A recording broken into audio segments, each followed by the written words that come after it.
അല്ല, എത്ര പിള്ളേരാ? 4. ബോസ്, എന്നെ കുറിച്ച് എന്താ വിചാരിച്ച? 4 പേര് ചേർന്ന എന്തൊക്കെ ചെയ്യുമെന്നറിയോ? അല്ല പപ്പി, നീ 2 പേർക്കാ.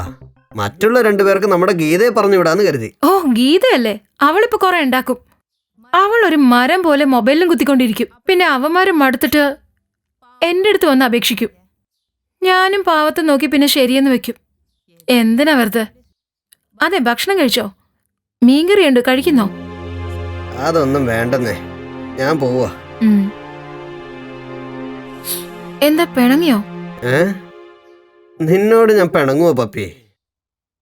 നിന്നെ കഷ്ടപ്പെടുത്തി കാശുണ്ടാക്കുന്നവനാ ഞാൻ. എനിക്ക് ചോറ് തരുന്ന അന്നപൂർണിയാ നീ. എന്തെങ്കിലും സീരിയൽ കണ്ടിട്ടാണോ വന്നേ? ഒന്ന് പോടി. സത്യമാണ് ഞാൻ പറഞ്ഞത്. വേണേ വിശ്വസിക്കുക, അല്ലെങ്കിൽ കള. ഹലോ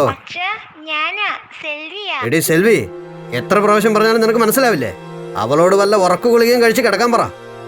ഇനി എങ്ങാനും എന്നെ വിളിച്ച് ശല്യം ചെയ്താ ആ ഭാഗത്തോട്ട് ഞാൻ തിരിഞ്ഞു നോക്കില്ല.